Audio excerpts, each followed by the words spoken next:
नमस्कार मित्रांनो, स्वागत आहे आमच्या यूट्यूब चॅनलवर। कडबा टाकलाय यांना खायला आत्ताच, यांना पण टाकलाय। थोडा अंधार आहे। मम्मी गेली होती आमची तिकडच्या वावरामध्ये, सोयाबीन लावलंय थोडासा टोभायला। काय करायला गेली ती? अगं दोन फळे उगवलेच नाही, मग हे बांधाचं गवत आणलंय शेळ्यांना। मित्रांनो, तुम्ही म्हणताय कुट्टी मशीन घ्याच तुम्ही, घ्यायला म्हणजे आत्ताच आम्ही बोरिंग पण टाकलेली आहे। आता थोडं पैशाचं नियोजन पण झालं पाहिजे ना। कुट्टी मशीन तरी 20,000च्या पुढं असेल लहान, पण 28,000 28,000ला आहे। मग एवढं पैशाचं नियोजन करणं पण लगेच शक्य नाही ना। घ्यायची पण आम्ही घेणार आहे अजून 2-3 महिन्यानंतर, तरी प्रयत्न करू घेण्याचा।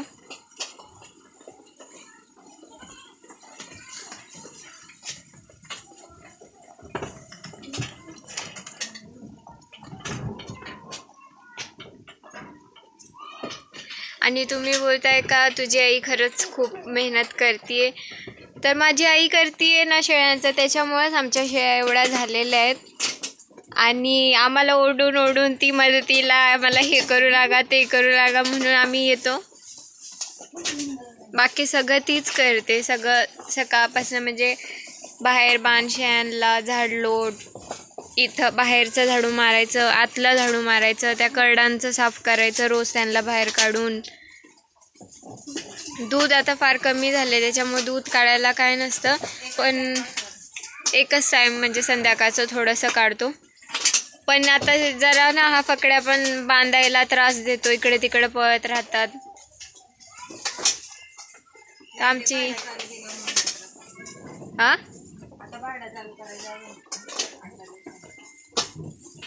आता शेळ्या म्हणजे आमच्या कन्फर्म झाल्यात ना, लागल्यात। आणि तुम्ही विचारत होते ना खुराक काय देता, आमच्या शेळ्यांना एवढं आम्ही काय म्हणजे एक्सपेन्सिव्ह असं नाही आहे, फक्त गहू, थोडा मका आणि पेंड, शेंगदाणा पेंड, कांडी पेंड दोन्ही मिक्स असतात।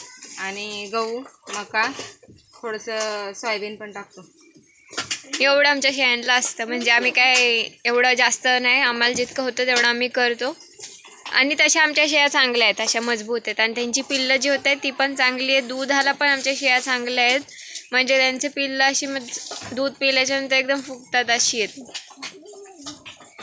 आणि मम्मी माझी खरंच एकटीच सगळं करते। तुम्ही म्हणजे खूप कमेंटमध्ये बोलता तुझी आई खूप कष्ट करते, हे ते।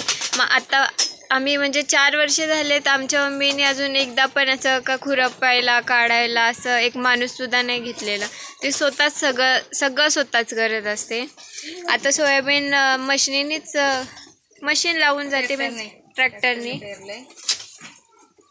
पण पाऊस खूप चाललाय ना, ते बी वाहून गेले थोडेसे। अगं बी आपले मोठे होते आणि मशनीच्या याच्यातून पडले नाही, मला वाटतं पातळ झाले। म्हणजे चांगलं पीक यावं म्हणून मोठे बी आणले होते, पण ते मशनीतनं पडलेच नाही, म्हणून आता हाताने टोबून येते थोडं। आता मी सोयाबीन नाही हे केलं, ते मागं पुढं होतं। मी आता उडीद आणि मूग टाकले, म्हणजे ते सोयाबीन बरोबर येईल ना, ते 2 महिन्यात येत वाटतं। आणि थोडंसं बांधाचं गवत बघा किती छान आहे गवत आमचं बांधाचं। आमच्या शेळ्या पण आवडीने खातात बांधाचं गवत। हे बघा, हिने तर कडबा सोडलाय आणि तेच खायला लागली आहे। ऊन पडतंय, यालाच मार्बल गवत बोलतात, ह्या गवतालाच मार्बल गवत बोलतात। आणि हे लावू पण शकतात असं, पण आमच्या बांधाला आम्ही काढला नाही, बांध मोठा आहे आमचा। सगळे बोलतात औषध मारा, पण आम्ही नाही मारत, हे खातात आवडीने शेळ्यांच्या। हे बघा, तिने कडबा सोडून कशी खायला लागलेली गवत। म्हणलं ओरडत असतील म्हणून पटकन यावं। ते गवत होतं ते टाकलं होतं मी थोडंसं, आणि आता म्हणलं थोडा कडबाची पेंड सोडून टाकली। ओरडत होते खूप, ठीक आहे मित्रांनो, आमच्या हां ती जोरात जोरात ओरडत होती. आमच्या चॅनलला नवीन असाल तर चॅनलला सबस्क्राईब करा आणि आमच्या व्हिडिओ पूर्ण बघत जा आणि छान छान कमेंट करत जा. धन्यवाद.